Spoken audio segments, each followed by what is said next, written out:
Can you imagine your life where money is your friend, working with you to achieve all your dreams and desires? If you struggle seeing money as your friend, then join Kathy Cook Noble, financial advisor and educator on understanding how your money can work for you. It is possible. Now, here is Financially Speaking with Kathy Cook Noble. Good afternoon and welcome to Financially Speaking. You are listening to the Inspired Choices Network, and I am your host, Kathy Cook Noble. And I'm excited, as always, to be here and talk to you about money and anything financial, because who doesn't enjoy talking about money and finances? And what we do here on Financially Speaking is we take any financial concept that might seem a little bit scary or a little bit overwhelming or even just a little bit disliked, and we break it down and we talk about how it's easy to understand, it's easy for us to understand, and we make it so it's very user-friendly. And then, at least that's my hope, that's my plan, that's what I do in my real-world job during the day as a financial advisor, a licensed advisor, as well as having a bookkeeping business. And we like to break it down and make it easy for people, small businesses, and individuals to really understand their stuff, because you really can. And it's always exciting when we get to do a topic on Financially Speaking that somebody sent in to us, because I know when one person asks me to do it, that means there's lots of other people that probably need that answered as well. So anytime you have a question, or if there's a topic out there you're kind of wondering about or not quite sure, you're welcome to send it in by email or by visiting us in the chat room or by contacting us through the Inspired Choices Network, and we're happy to answer that. And also check out all the other opportunities, either be a host on the on Financially Speaking. No, that's my job, right? No, if you want to be a host on the Inspired Choices Network, that's where you can really plug yourself in and really have a good time and impact the world. So we're always looking for hosts, and we're always looking for new and exciting opportunities and ideas that people have on ways to help people out there improve their life and enjoy themselves. So please reach out to our fearless leader, Christine McIver, and she will be happy to hook you up with information about your own show or being part of the network in some way. That would be awesome and enjoyable, and I guarantee you will have a good time. So tonight we are going to be talking. We're excited because once in a while I get the opportunity to have hosts, co-hosts with me, or guests come on, or have any opportunity to share other people's stories. And tonight we have a really special guest for me, and not only is she a great friend, but we're kind of related. And she is an outstanding person. She's a phenomenal children's author, and she's got books all around the world. She is also a hypnotherapist. She has her own practice in massage and hypnotherapy in Ontario, and she's welcome to you're welcome to contact Christine and ask her questions. You're welcome to contact her about the children's book and the storytelling. She's a mother, a grandmother, a wife, a restaurant owner. She's of course an author of books, as well as a storyteller with the children's books. She's a hypnotist, a massage practitioner, a speaker, a life coach, an investor, a traveler, and a seeker, and all-around awesome person and great friend. And one of Christine's gifts is to see the talents and abilities in others, even when they are dim and dusty. For her, it's a privilege to assist in mental health cleaning, to uncover what was forgotten. Did you forget how to be passionate? Did you forget how to be happy, to have fun, to be enthusiastic? She, too, sometimes forgets these things, and she reaches out for help to get back on track, to live her dynamic life. And she's always, and I've heard her many, many times say, if I can be part of your dynamic reawakening, I would be honored. And she's truly an amazing person. So I'm excited to introduce you to her if you've not met her before, or remind you or reintroduce you to Christine if you have either come across her or seen her speak or read her books or met her in the past. So Christine, welcome to Financially Speaking. Thank you so much for having me here. Wow.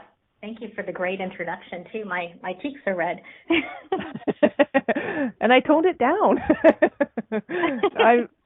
I'm so happy that you are on the show, because I know firsthand, and I know that I'm biased because we are friends and relatives, and I've seen you in action, so I'm just excited that we get to share you with the rest of the world, because I know how genuine and amazing you are. So I'm super excited to have you on. So thank you for coming on.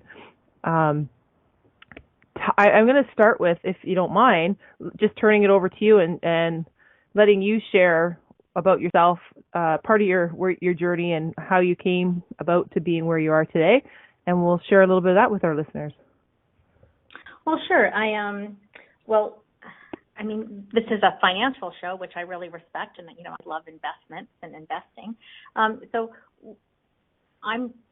Today I'd like to share a little bit about the words that we use and how we talk about our investments and how we can change our life through the words that we use towards me and our investments in our life.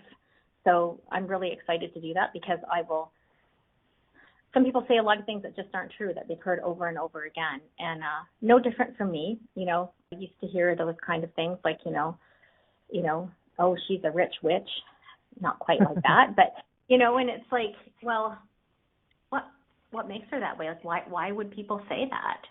Just because she's done well for herself. And, coming from the olden days, I'm a little bit older than you, but women weren't so supportive of each other as they are now. And it's like, well, she's done really well. How did she get there? And the assumption is that she must have done something underhanded to get there. It's like, no, what if she's just really amazing and is really great at what she does, right? So that attitude about money and, about saying I'm not good with numbers, I'm not good at investments, but it's like, you're really smart. Why not? If you haven't done that, you just haven't learned. And even myself, I don't know a whole lot about stocks, but I've joined a group and, I've read some books, and it's like, oh, I can do this.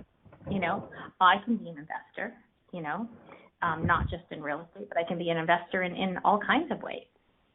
And so I was just changing the language and our thoughts around that. So I come from myself of being married really young. My husband and I got married really young, and very untraditional how we got our way out of just renting with, we had to increase our education and, how we did things, but we started buying income properties and reading financial books and just doing all of these things. And I never thought of ourselves as poor. I look back now and it's like we certainly didn't have a lot, but how each step up would make me feel like, oh, if I can do this, like what else can I do?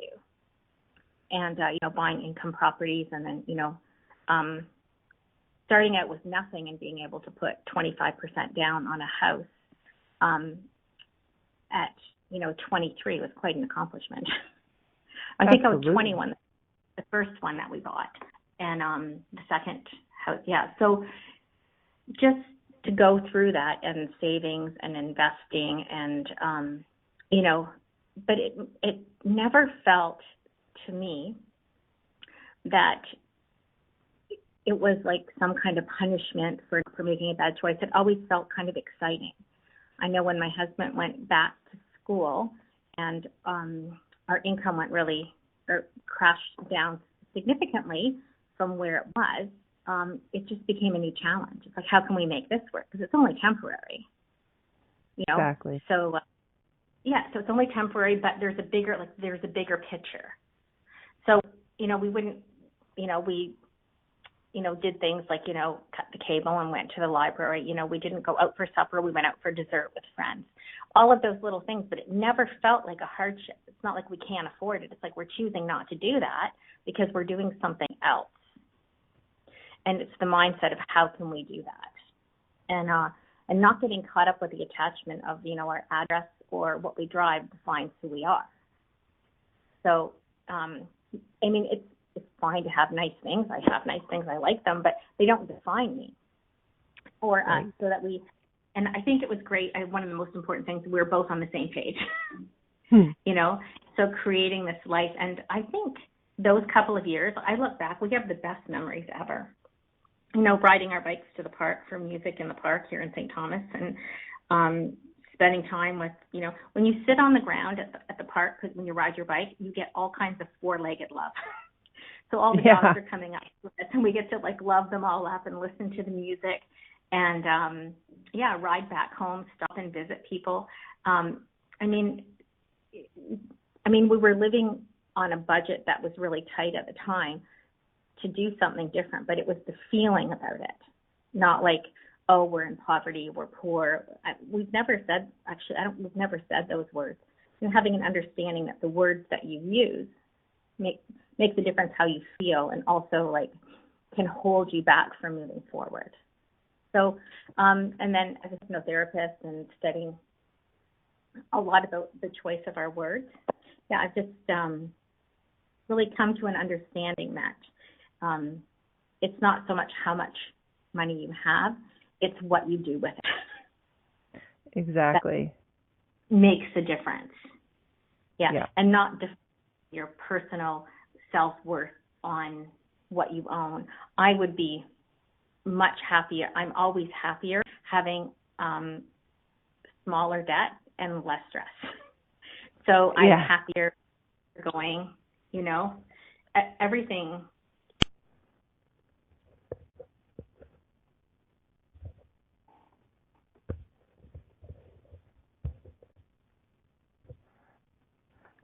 And Christine, I think that you've taken a break on us, so she's a couple minutes too early for the break, but that's okay. We will get her back on in just a few minutes.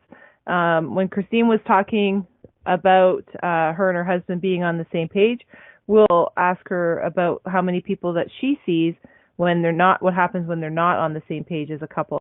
So what we'll do is we will do our break a little bit early, and we will go to our break, and when we come back, we'll get Christine back on, and we'll talk more about how words matter and how they affect your financial situation and how we can improve our financial situation just by being really aware of what we say. Stay tuned. We will be right back.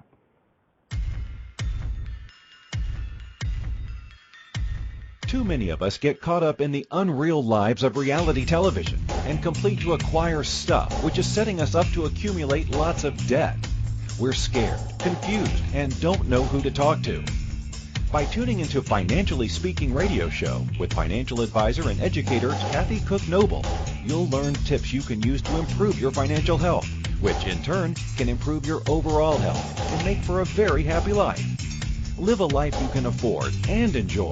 It is possible. Listen for Financially Speaking radio show every Monday at 4 p.m. Eastern Standard Time, 3 p.m. Central, 2 p.m. Mountain, and 1 p.m. Pacific on InspiredChoicesNetwork.com.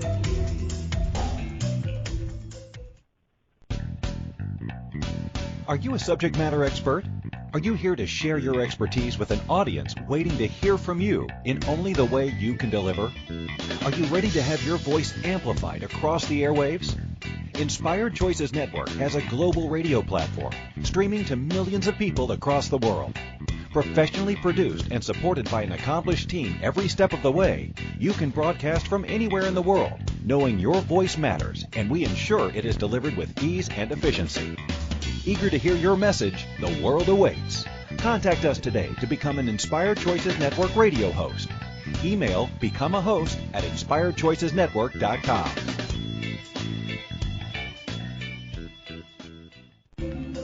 This is Financially Speaking radio show with financial advisor and educator Kathy Cook Noble. To participate in the program, call in the U.S. 815-880-8255.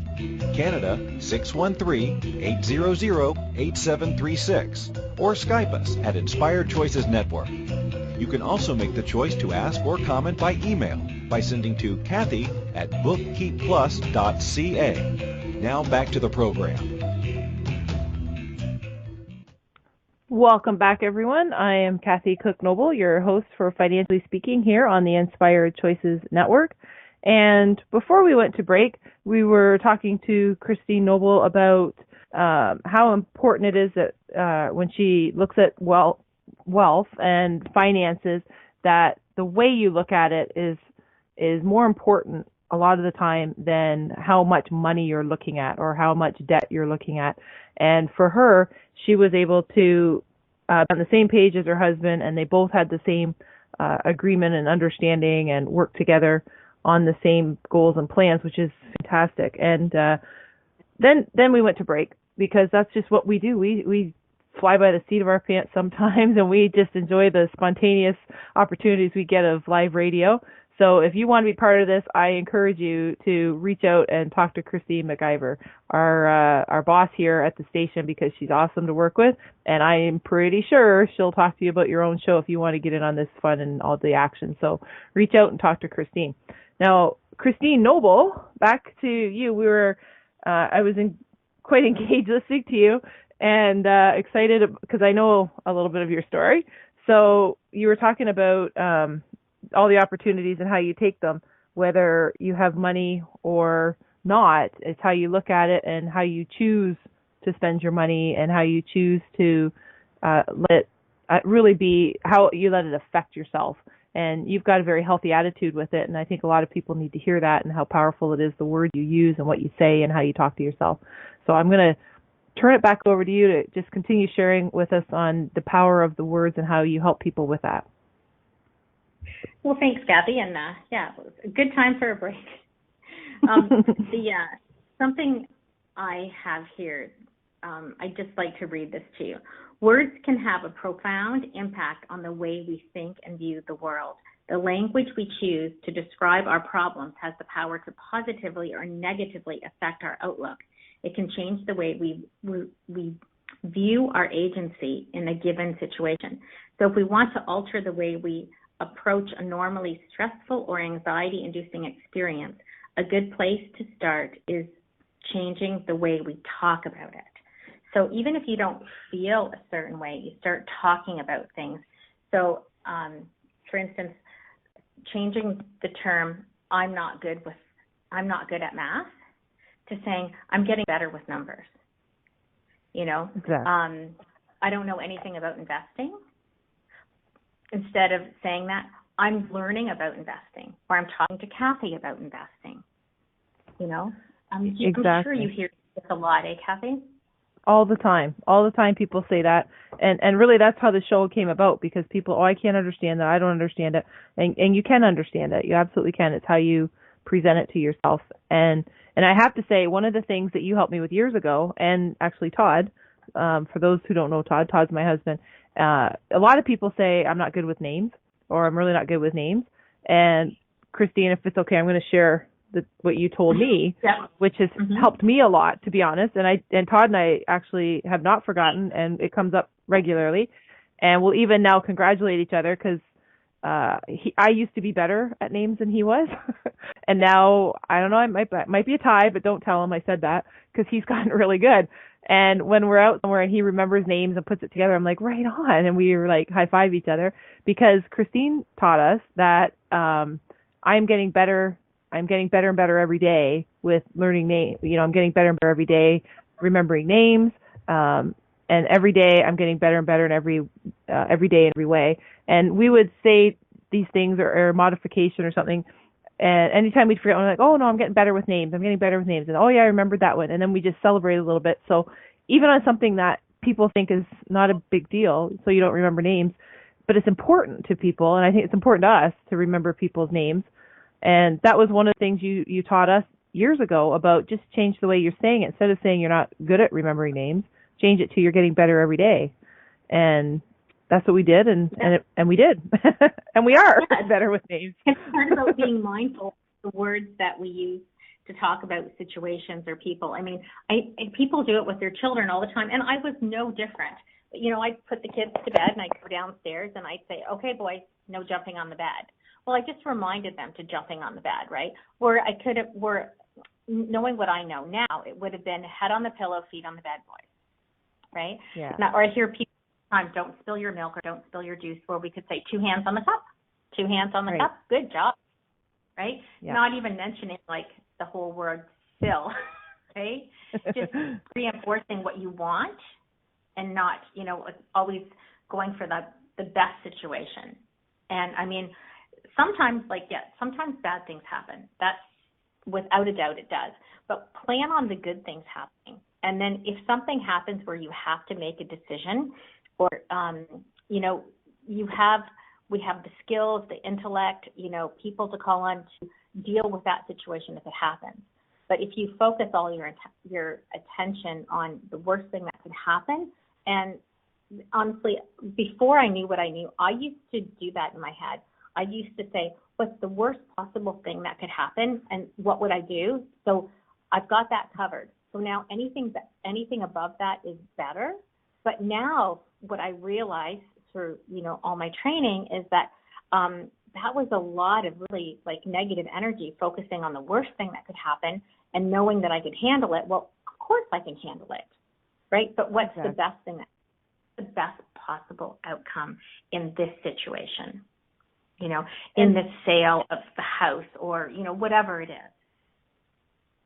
Exactly. And I'm sure you'll be able to speak better to this, but even the physical feeling, like when you say in our case, when we would say I'm not good at remembering names, you'd feel bad and you physically would feel kind of yucky. But then when we start to say, oh yeah, I'm getting better at remembering names, getting better and better every day in every way, and you feel better. Like you actually, I don't know if there's any science with when they talk about serotonin increases or the happy, whatever it's called, but you do feel better. You feel lighter and more excited or more happy than if you say it in the negative way. And you probably know, well, you do know more about that than I do, but there's a physical aspect to it too, isn't there? Oh, definitely. And then it goes further than that. And there is a science behind it, but so you feel better about what you've said. Your body feels better, your facial expressions. So then you attract more people. So people like that happiness and what out, right? Like the people who, complain all the time about something, how bad it is. I mean, you bring other people who complain all the time, right? And if you are, seeing the best, in the situation, or perhaps you maybe see a little bit of humor in the situation and you bring that up, you'll attract other people who might laugh or see that too. And that just it changes the whole atmosphere. Like the words that you use have the power to change the atmosphere of a whole room. Exactly. So that makes us pretty powerful people, doesn't it? It really does. And I never realized, a lot of it I did younger, subconsciously, and I think just from reading books and stuff sinks in whether you like it or not, or whether you plan on it or not. But a lot of what I was lucky enough that it was subconscious, but when you start to consciously think about it, then you can even see, because you're looking for the impact that it has, and you can even see it on different people when they're working on a different kind of process for themselves. You can see the change in it. We can see the change in people. And I think it's amazing, actually. It's amazing on something, even for me, where I see an individual or a couple where all of a sudden they get it, and I'm explaining their finances in English instead of in acronyms, and they get it, and they're excited about it, and all of a sudden they can see that, yeah, the plan's going to work and I'm going to be able to save. And then it becomes more of a fun game, because then now they're seeing their investments grow or their savings grow or debt decreasing, and it just lightens their load so much. And it's actually amazing to me. And now you see it, I see it in a financial world pretty much exclusively, but you get to work with people every day on all kinds of different situations and issues that they're going through. So maybe we can get you to share with us a little bit of what you do when people come in and the process that you talk to them about. Because you're talking about finances, and one thing, when I'm working with someone in hypnosis or life coaching about making changes in their life, and they say, I can't afford, a personal trainer, I can't afford to invest, I can't afford, and it's like, well,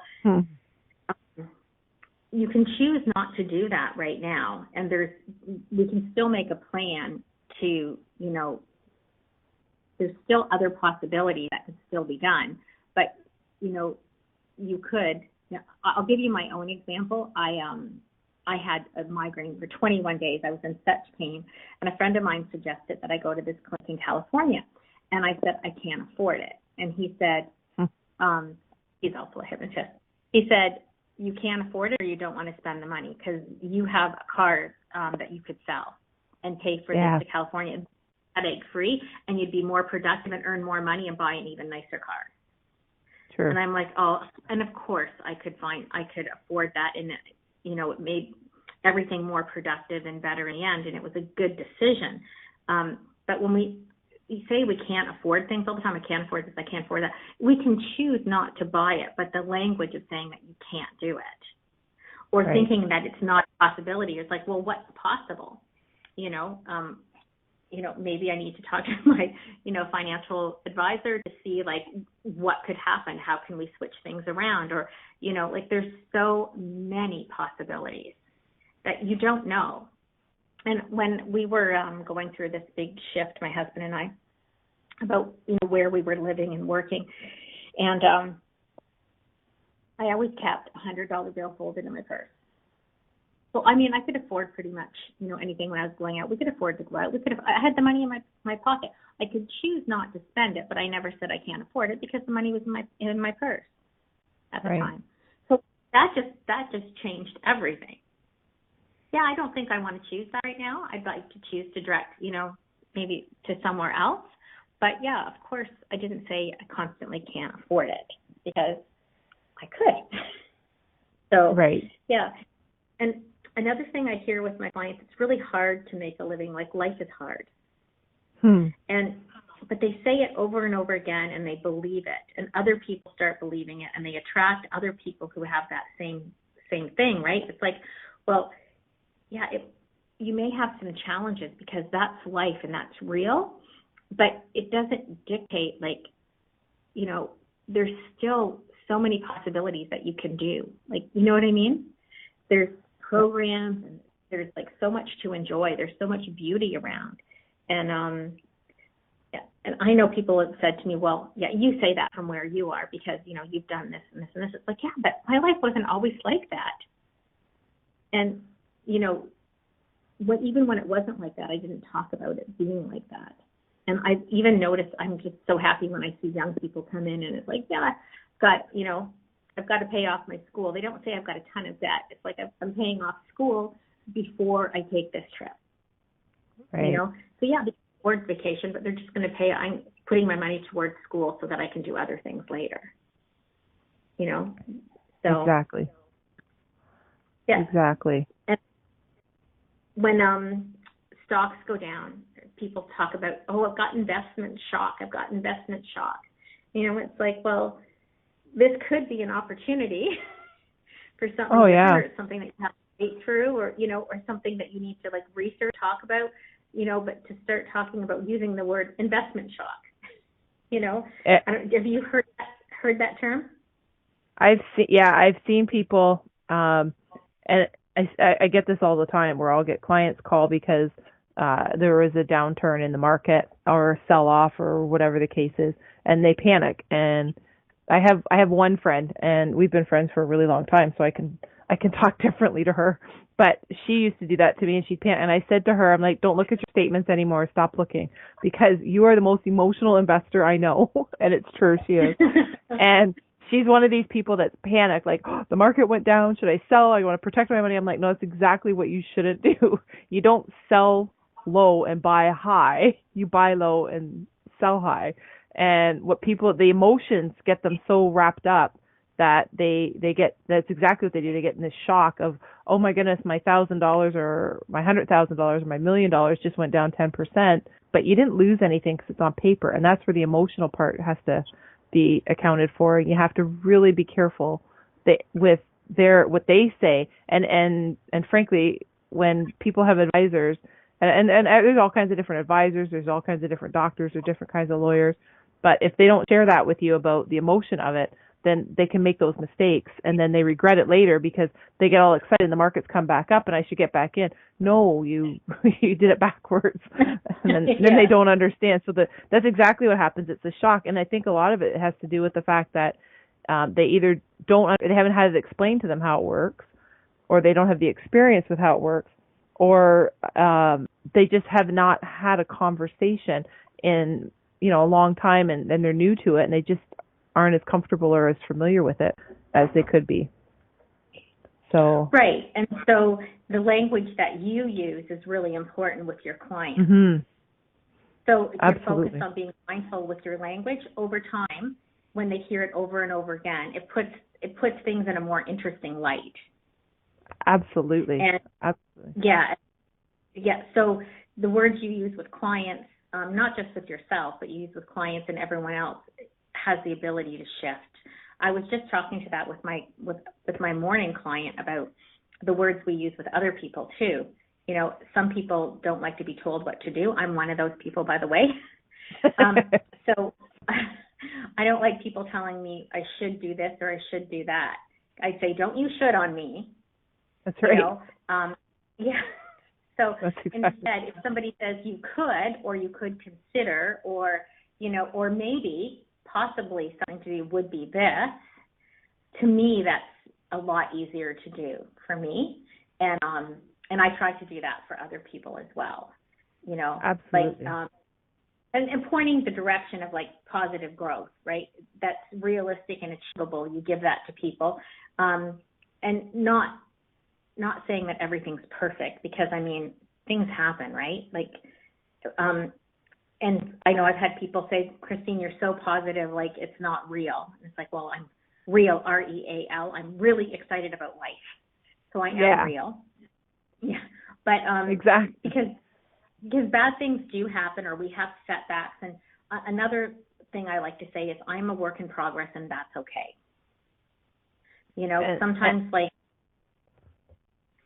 when it comes to choosing your words, or with finances, or making decisions, or relationships, it's like I am a work in progress, and that's okay.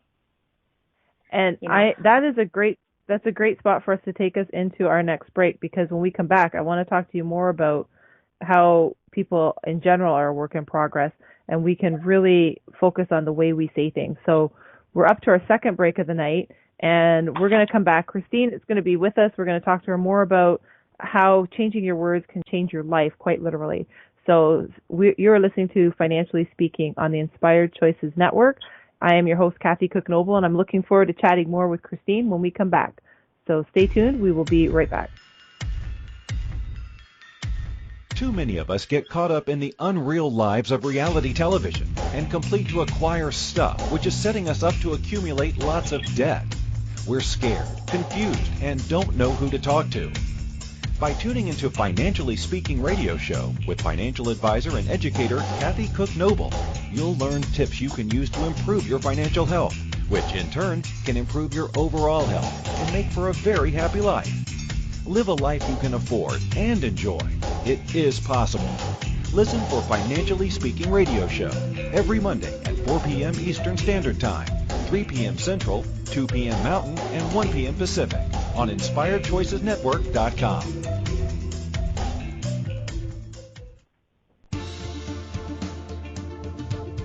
Money is complicated, right? Actually, no, it's not. You don't have to be a trader on Wall Street to get a handle on your money. TV shows often instill fear to keep you believing you can't understand it or do anything yourself. If dealing with your finances brings up a lot of other F words, then you need to read All Ladies Should Use the F Word, A Guide to Loving Your Finances by Kathy Cook Noble. Kathy helps you take control of your finances and leave the other F word, fear, in the dust.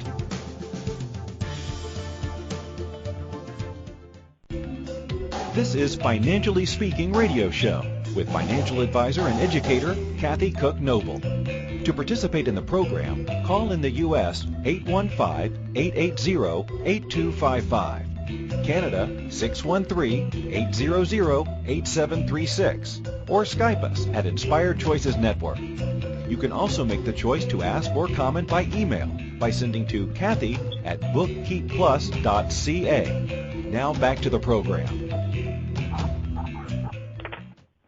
Welcome back, everyone. I am Kathy Cook Noble, your host for Financially Speaking on the Inspired Choices Network.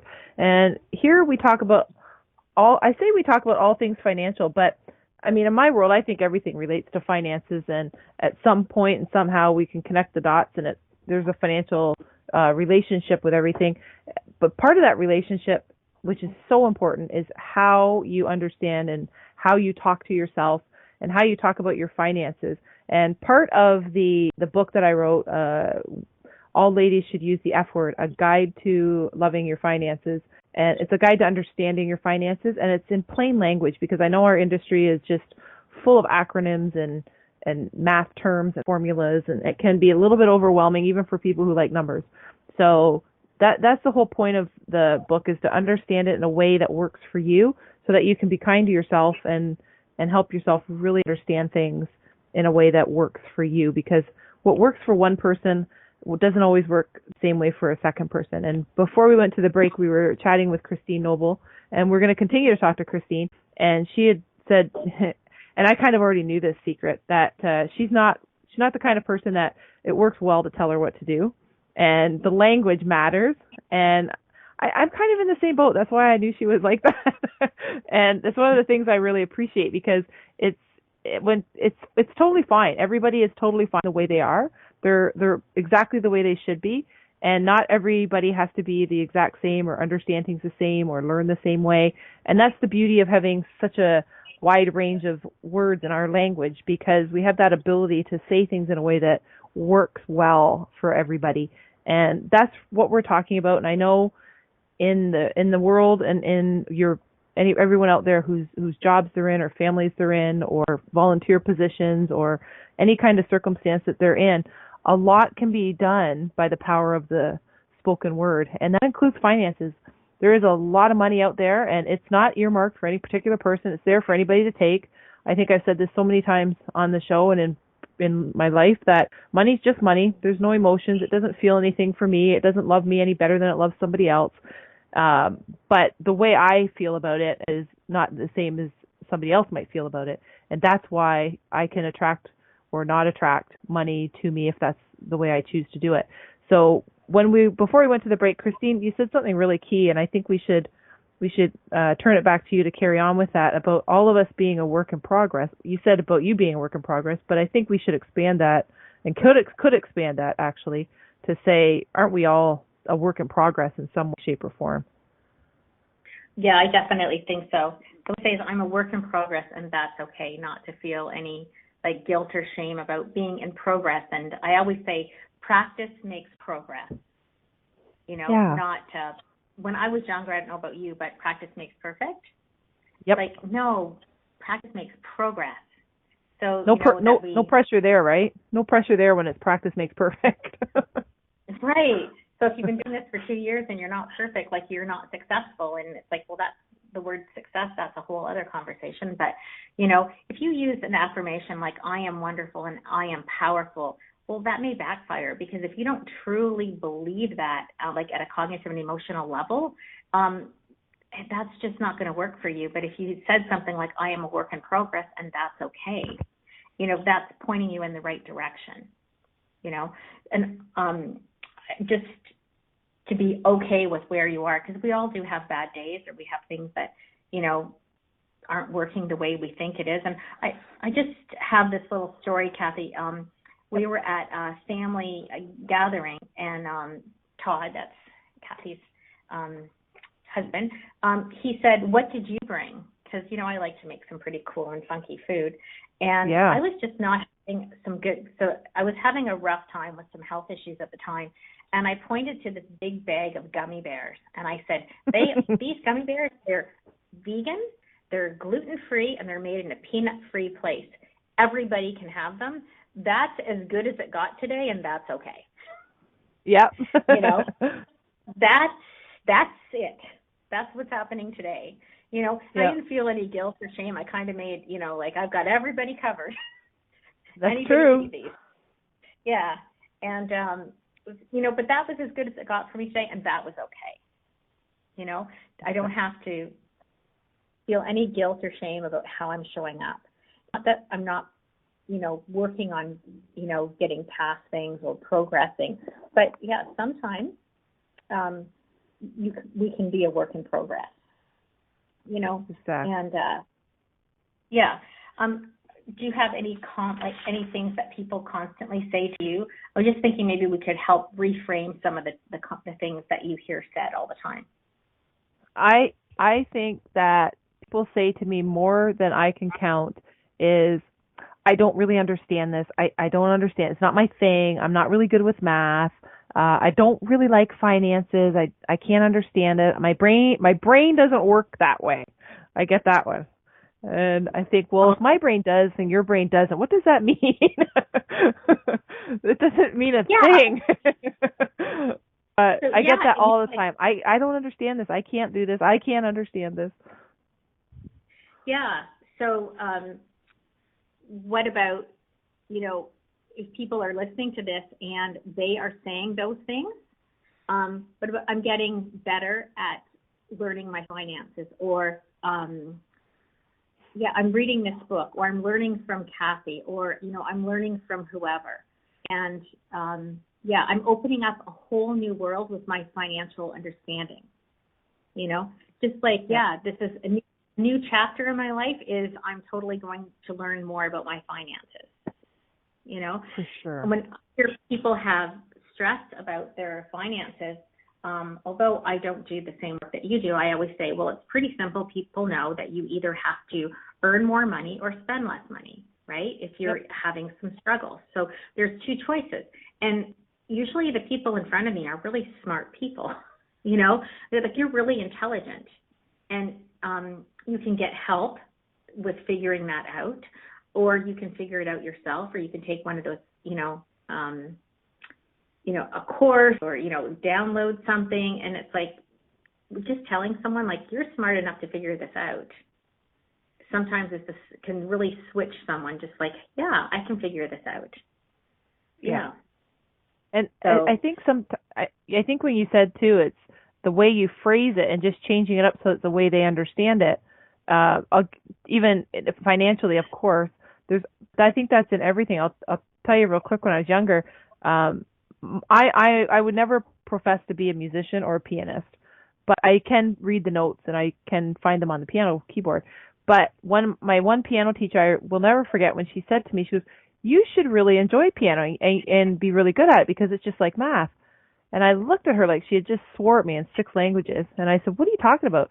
And then when she started to show me how the math kicks in, I'm like, "Why, that's the coolest thing ever. No one ever showed me that before."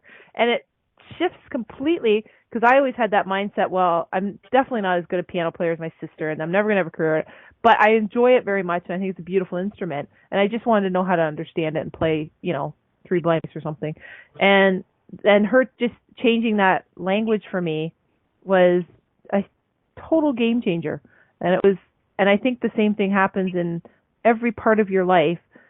Finances, I know there's a lot of conversation because there's a lot of TV stuff and news reports and all that. And I think it generally gets a lot of negative reporting. So people, I think that impacts what you listen to and what you're hearing, how it impacts your own interpretation and your own brain. Don't you find? Oh, definitely. Yeah. When people say that they can't visualize, I said, can you visualize this? I can't visualize it. But like we do all the time with just using our imagination. And one of the keys for making a change, so when you change the words and you change your thinking, is to sort of get an idea, and you can do this just through writing it down on a piece of paper, doing a vision board, however that works for you. And so what is your goal? Start with your goals. Is it to have the mortgage paid off, or is it to be able to, buy a boat, or to, pay off the student debt, or whatever that is? But that you visualize, how are you going to feel and what's your life going to look like doing the things that you are doing now. So it might not seem like you are in that success at that moment, but in your mind, when you visualize it, you feel that success of already achieving the goal before you've achieved it. Yeah. So how would that? So when you write down your goals, how would that feel? How would that look? What would your life be like when you've achieved that? And they're, be reasonable. They have to be achievable. You have to have a plan to do that. Don't just, it doesn't just plop down out of the sky. And, right. But how you feel. So then that goes, how you feel about that. You feel successful and you're motivated to take the steps to create that. But also your attitude attracts to you the people, or, happier people, more blissful experiences, and, just feels so much better. Absolutely. So, again, and we're coming up to we got our last break, Christine, and then we're going to come back, and I want to check in with you on what's next. And I want to talk about your children's books, because I think those actually are they're a good place to start for people to really get themselves in the right frame of mind. So we're going to take our last break of the night, and we're going to come back and finish our chat with Christine Noble. You are listening to Financially Speaking on the Inspired Choices Network with your host, myself, Kathy Cook Noble. So stay tuned. We'll be right back.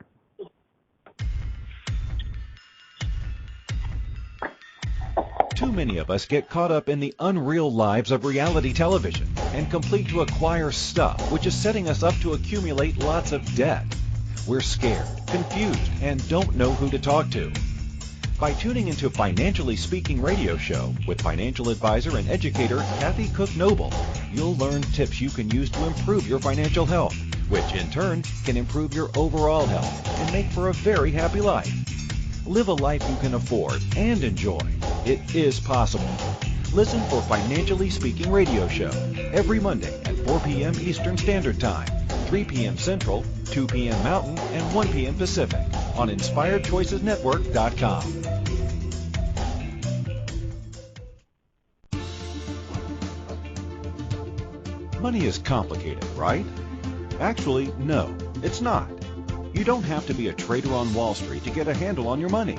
TV shows often instill fear to keep you believing you can't understand it or do anything yourself.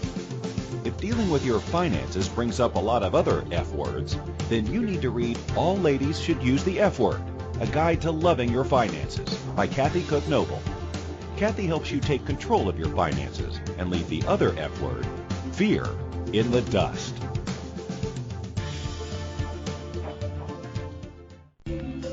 This is Financially Speaking radio show with financial advisor and educator Kathy Cook Noble. To participate in the program, call in the U.S. 815-880-8255, Canada 613-800-8736, or Skype us at Inspired Choices Network. You can also make the choice to ask or comment by email by sending to Kathy at bookkeepplus.ca. Now back to the program. Welcome back, everyone. You are listening to Financially Speaking on the Inspired Choices Network with your host, Kathy Cook Noble. And I'm excited. I'm always excited to talk about finances. That's no secret. But I'm always excited, especially when I have guests on like Christine Noble, because I know her perspective is so awesome.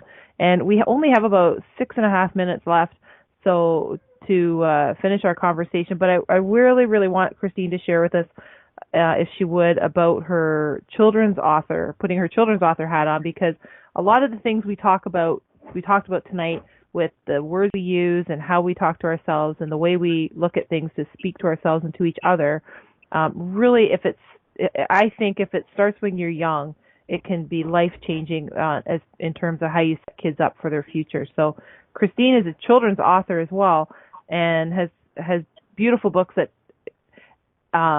not to scare the kids, because they're entertaining, but they're also educational, so they get to learn cool things too. So Christine, if you can share with us a little bit about that, I think that would be really great.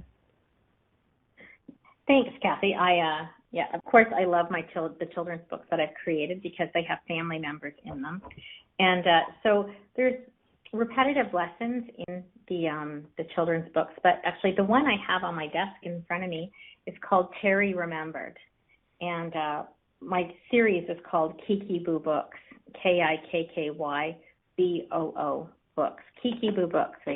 No doubt they're for children. So the book Terry Remembered is about a little boy who he forgets that he's good.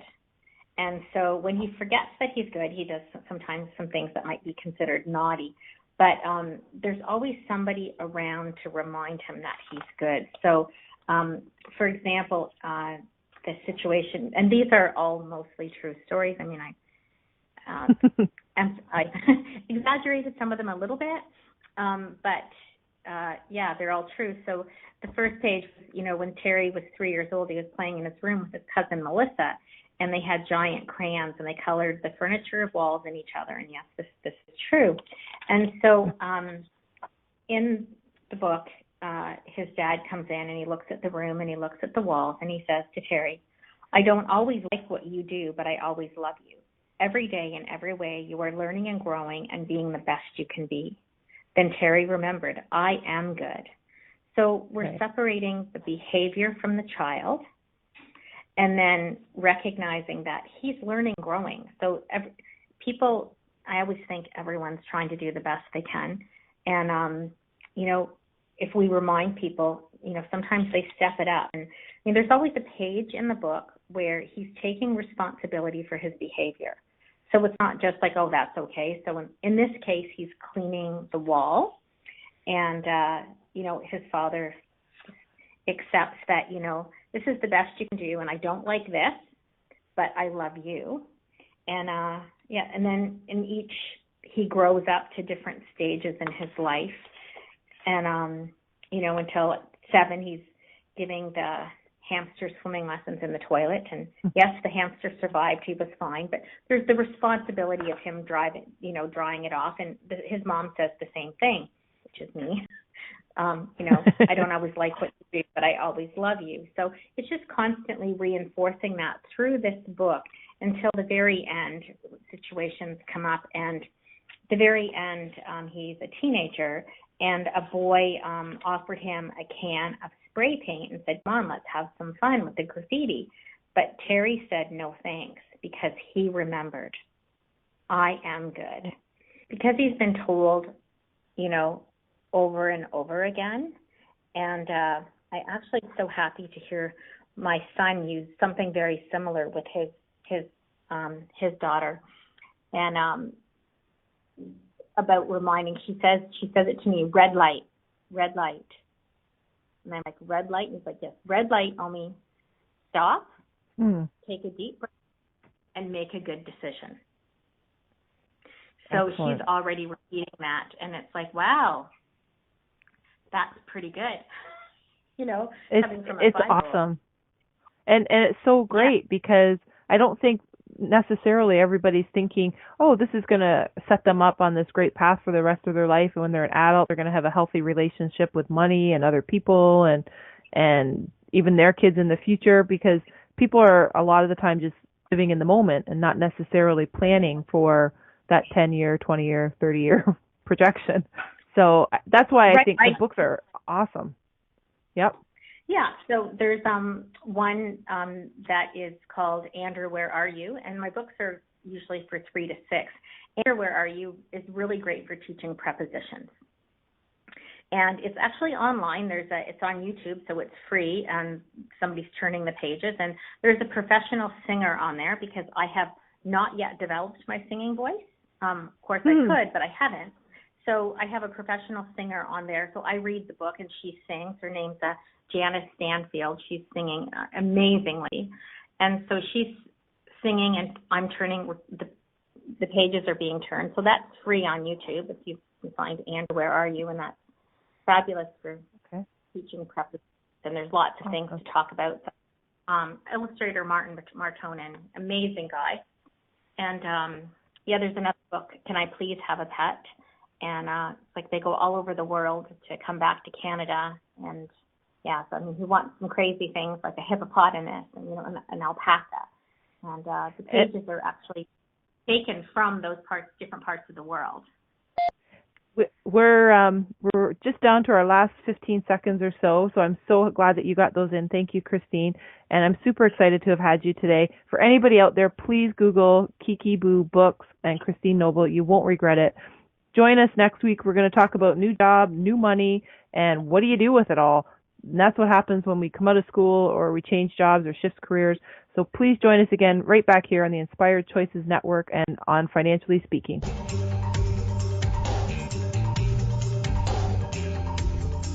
Thank you for choosing to listen to Financially Speaking Radio Show. Kathy Cook Noble will return next Monday at 4 p.m. Eastern Standard Time, 3 p.m. Central, 2 p.m. Mountain, and 1 p.m. Pacific on InspiredChoicesNetwork.com. We hope you'll join us.